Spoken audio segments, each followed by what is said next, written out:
जय श्री राम दोस्तों।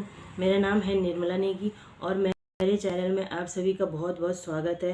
तो दोस्तों, कैसे हो आप लोग? आशा करती हूँ स्वस्थ और मस्त होंगे। तो दोस्तों, जो भी मेरे चैनल में नए हैं तो प्लीज़ एक छोटी सी रिक्वेस्ट है कि वीडियो शुरू हो इससे पहले एक छोटी सी रिक्वेस्ट है मेरी कि अभी तक आपने चैनल मेरा सब्सक्राइब नहीं किया है तो प्लीज़ सब्सक्राइब करके बेल आइकन ज़रूर दबाइएगा।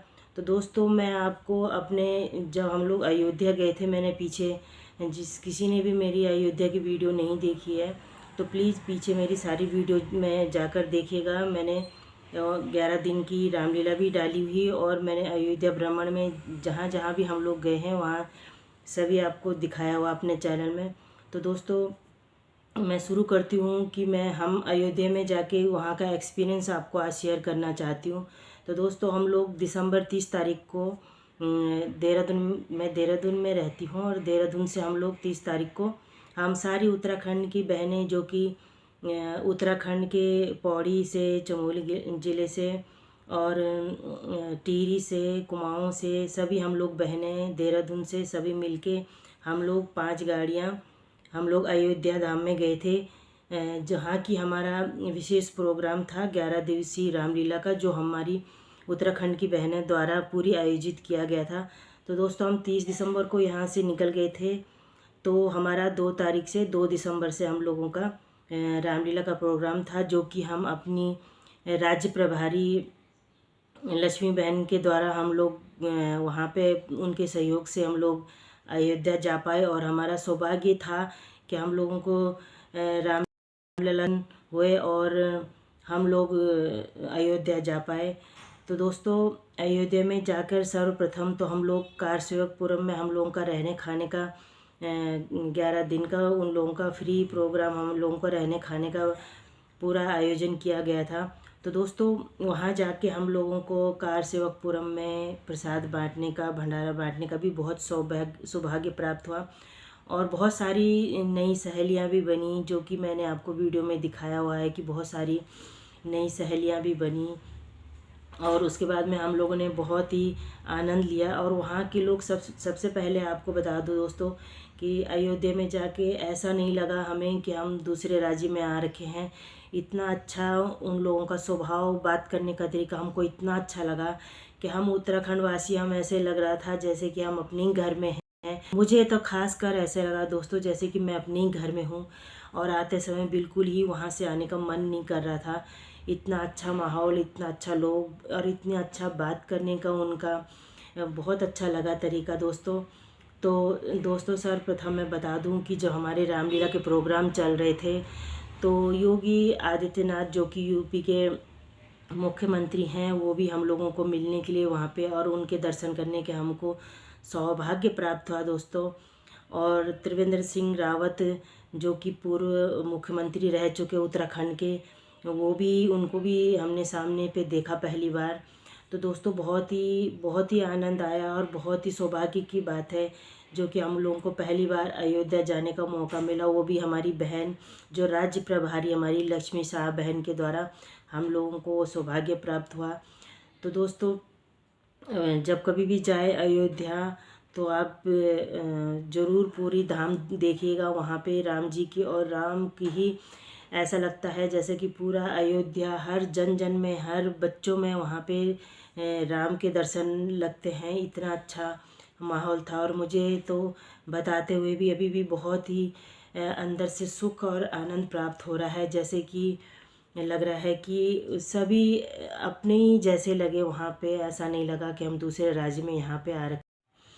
और दोस्तों, माता सीता के मायके वालों से भी मिलने का सौभाग्य प्राप्त था, जो कि नेपाल के जनकपुर से आए हुए थे वहाँ पे, जो माता सीता के लिए चांदी के धनुष बाण, श्रृंगार का सामान, मेवा मिष्ठान, फल फ्रूट सभी जो मायके वालों की तरफ से एक बेटी को दिया जाता है, वो सभी उनके द्वारा लाए गए थे। और माता सीता को मंदिर में चढ़ाने के बाद हम लोगों को वो प्रसाद भी मिला। उसका बहुत ही सौभाग्य प्राप्त हुआ दोस्तों वहाँ पे। तो दोस्तों, कुल मिला के जो हमारे 11 दिन थे वहाँ पे बहुत ही अच्छे, बहुत ही सुंदर, बहुत ही हम लोग अपने को धन्य भाग बोलते हैं कि हमें अयोध्या में जाके सब कुछ सौभाग्य प्राप्त हुआ दोस्तों। तो हमारी 11 दिन की वहाँ पे रामलीला थी, जो कि हमारी उत्तराखंड की बहनों द्वारा, जो कि सभी पात्र, जितने भी पात्र हैं उसमें सारे महिलाओं द्वारा ही निभाए गए हैं दोस्तों। तो जिस किसी ने भी अभी तक मेरा पीछे 11 दिन की रामलीला का वीडियो नहीं देखी है तो प्लीज़ मेरी सारी वीडियो देखिएगा और सपोर्ट करिएगा दोस्तों मुझे। तो इसके बाद में हम कहाँ कहाँ घूमे मैं सब बताने वाली हूँ आपको दोस्तों। तो अयोध्या में जाने के बाद में हम राम मंदिर गए। हम लोग 22 तारीख तक नहीं थे वहाँ, क्योंकि हम लोग पहले से आए हुए थे और हमारे रामलीला का प्रोग्राम भी था, इसलिए हम लोग वहाँ 12 दिन ही रुके। हम लोग 13 तारीख को वापस घर की तरफ आ गए थे। तो इसलिए हम लोग राम मंदिर तो गए थे, लेकिन जो मेन मंदिर है वो नहीं खुला था अभी दर्शकों के लिए, इसलिए जो साइड में छोटा सा मंदिर रामलला का दर्शनों के लिए रखा गया था, भक्तों के दर्शन के लिए, हम वही दर्शन कर पाए दोस्तों। उसके बाद में रामलला के दर्शन करने के बाद में हम हनुमानगढ़ी गए, और हनुमानगढ़ी की भी मैंने सारी वीडियो अपनी बना के अयोध्या की अपने चैनल में डाली हुई दोस्तों, तो आप ज़रूर देखिएगा। उसके बाद हम हनुमानगढ़ी गए और वहाँ भी हमको बहुत ही सुंदर दर्शन हुए, हमने बहुत ही आनंद लिया वहाँ भी जा कर के। तो दोस्तों उसके बाद में हम लोग गए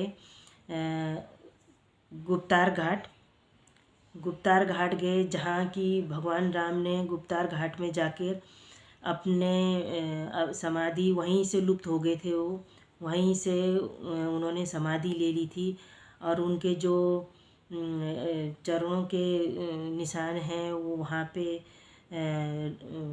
दर्शन के लिए रखे गए हैं दोस्तों। और जहाँ पे उस भगवान की बहुत प्राचीन शिवलिंग है, वहाँ पे वो पूजा भी किया करते थे। सरयू नदी के तट पे भी हम गए। उसके बाद हमने नाव की सवारी भी करी, सरयू नदी में भी हमने घूमे। उसके बाद में वहाँ हमको बहुत ही अच्छा लगा दोस्तों। उसके बाद में हम गए भरत कुंड में कहा जाता है कि जब हनुमान जी संजीवन बूटी, जब लक्ष्मण को शक्ति लगी थी, तो हनुमान जी जब संजीवन बूटी लेके उस रास्ते गुजर रहे थे आसमान से, आकाश मार्ग से, तो भरत जी ने उन्हें पहचाना नहीं और उन्होंने उन्हें तीर मारा।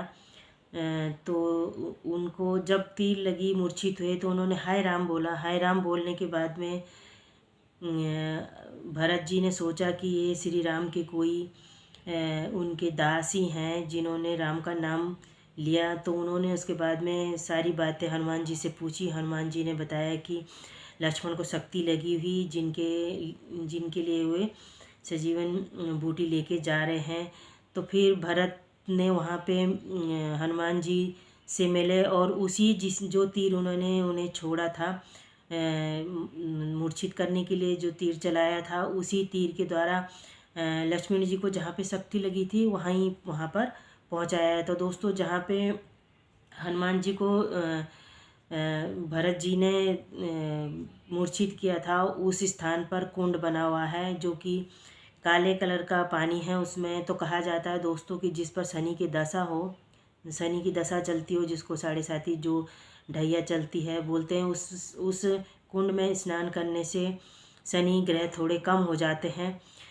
तो दोस्तों ये था। और उसके बाद हम लोग नंदीग्राम गए, जहाँ पे भरत और हनुमान जी का मिलाप हुआ। उस मंदिर में 5 किस्म के चरणामृत हैं, और भरत जी ने जहाँ पर 14 वर्ष तक भगवान राम के चरण पादुका का जहाँ पे रह के उन्होंने तपस्या की, 14 वर्षों तक उन्होंने राज्य तो संभाला नहीं, उन्होंने वहीं पे रह के भगवान जी का नाम लिया, राम जी के।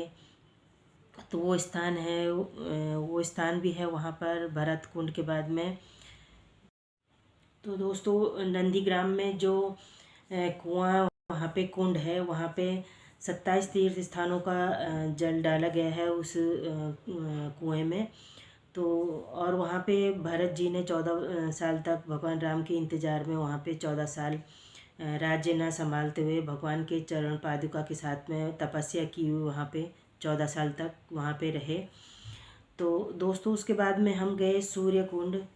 जो सूर्य कुंड है वहाँ पर कहते हैं कि राजा दशरथ के जो पूर्वज थे राजा दर्शन सिंह, तो वहाँ पे छोटा सा कुंड हुआ करता था अयोध्या में। तो कहते हैं कि उन्हें कुष्ठ रोग था, पूरे शरीर में कुष्ठ रोग था।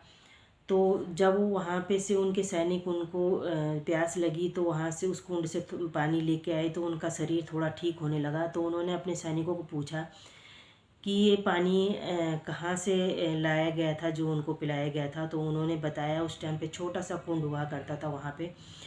तो जब राजा दर्शन सिंह ने ये सुना और कुंड देखा, तो उन्होंने उस कुंड में अपने आप को पूरी उस मिट्टी में अपने आप को लोट-पोट कर दिया, जिसकी वजह से उनकी जो कुष्ठ रोग था वो कम हो गया था।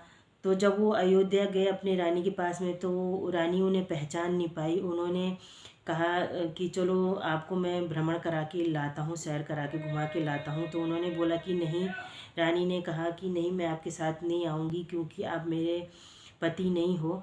तब राजा के हाथ में थोड़ा सा कुष्ठ रोग का निशान रह गया था। उन्होंने जब वो दिखाया, तब रानी ने उन्हें पहचाना कि वो उन्हीं के पति हैं।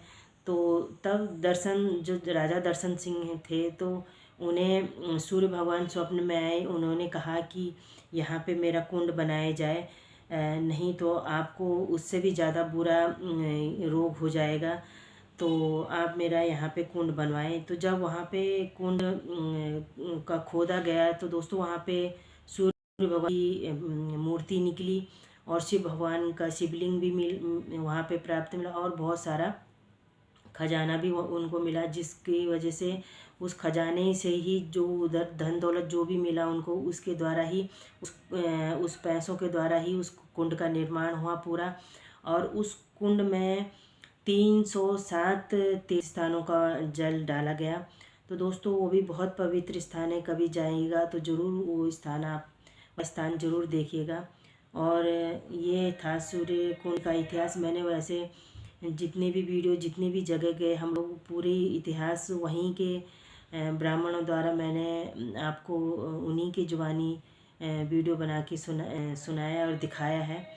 तो दोस्तों सूरज कुंड के बाद में हम लोग गए दशरथ महल गए। दशरथ महल जहाँ पे राजा दशरथ का महल था पुराना, वो महल भी आपको दिखाया है, तो ज़रूर देखिएगा दोस्तों महल भी उनका। और मणि पर्वत गए, तो उसमें पर्वत की कहानी यह है कि कौशल्या माता ने जब वहाँ पे सीता रहा करती थी, सीता मैया, तो कौशल्या माता ने उनकी अंगूठी को देख के कुछ कहा। तो सीता माता के जब पिता जनक ने जब ये सुना बात, तो उन्होंने सीता माता के लिए उस पर्वत पर मणि का ढेर लगा दिया था।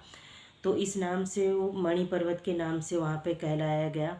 तो थोड़ा सा टीला जैसा है, और उसमें बहुत प्राचीन सभी वैसे प्राचीन ही मूर्तियाँ हैं। हम जितनी भी जगह गए, बहुत ही प्राचीन राम के ज़माने के उस टाइम की बहुत ही प्राचीन मूर्तियाँ रखी गई दोस्तों। तो ज़रूर जाइएगा वहाँ पे भी, अगर आप अयोध्या जा रहे हो या अयोध्या जाने का प्लानिंग हो, तो ज़रूर इतनी जगह ज़रूर जाइएगा दोस्तों।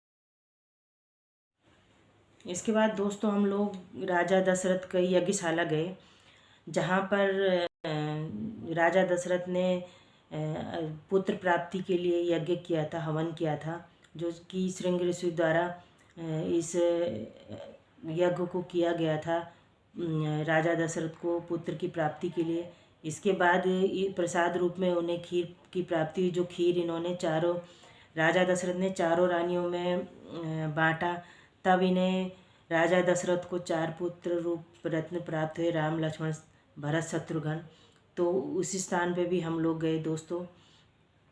उसके बाद दोस्तों जिस स्थान पर हम लोग रह रहे थे कारसेवकपुरम में, वहाँ पर जितने भी श्रद्धालु जो भी राम मंदिर के लिए, जो कि अभी प्राण प्रतिष्ठा नहीं हुए थे, उससे पहले ही जो भी सामान राम मंदिर के चढ़ावा के रूप में श्रद्धालुओं ने अलग अलग राज्यों से भेजे थे, वो कारसेवकपुरम में ही रखे जाते थे। तो हमें उनके दर्शन भी प्राप्त हुए। तो दोस्तों सर्वप्रथम तो राजस्थान से 4 रथ घी के टिन आए थे। तो राजस्थान वालों ने घी के टिन तो दिए ही थे दोस्तों, लेकिन जो उनमें रथ में बैल लगाए गए थे, 4 रथ में 8 बैल होते हैं, तो जो बैलों के साथ में ही उन्होंने दान किया मंदिर के लिए।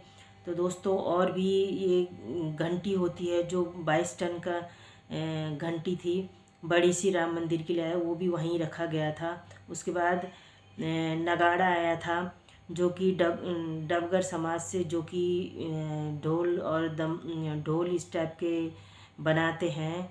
ढोल हो गया, नगाड़े हो गए, जो बनाते हैं उनके समाज के द्वारा नगाड़ा दान किया गया था। उसके बाद में जो बड़ा सा, बहुत ही बड़ा दीपक था, जिसमें कि कहा जाता है कि 1 टन तेल लगेगा उस दिए को जलाने के लिए। वो दिया जो बड़ा दिया होता, वो भी वहीं पे रखा गया था। जो इन सब कौम को दर्शन के हमको सौभाग्य प्राप्त हुआ दोस्तों। तो सर्वप्रथम इसके बाद अब मैं बताना चाहती हूँ कि हमारी वहाँ की दिनचर्या क्या थी।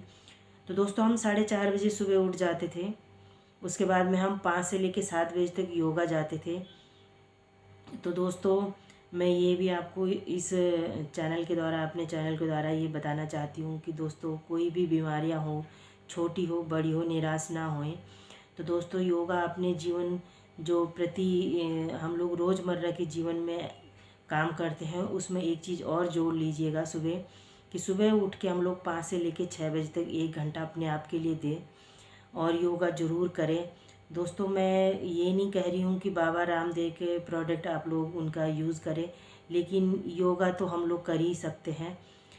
योगा ज़रूर करना चाहिए, 1 घंटा या आधा घंटा जितना भी हो सके अपने आप के लिए समय देना चाहिए।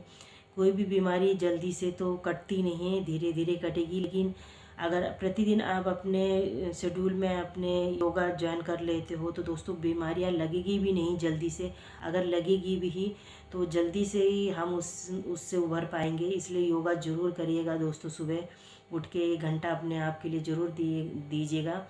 तो दोस्तों मैं अपने चैनल के माध्यम से बताना चाहती थी, और आपको मेरा जो अनुभव है, जो हम लोगों का 11 दिन का रामलीला और हम लोगों का पूरे हम 14 दिन वहाँ रहे, तो ये एक्सपीरियंस जो मैं आपको अपने चैनल के माध्यम से आपको दिखाया, मैंने आपको बताया।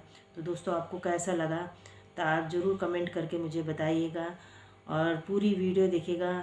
और मेरी आप सभी से यही अनुरोध है कि पूरी वीडियो देखिएगा और अपने बच्चों को भी इन चीज़ों की जानकारी दीजिएगा।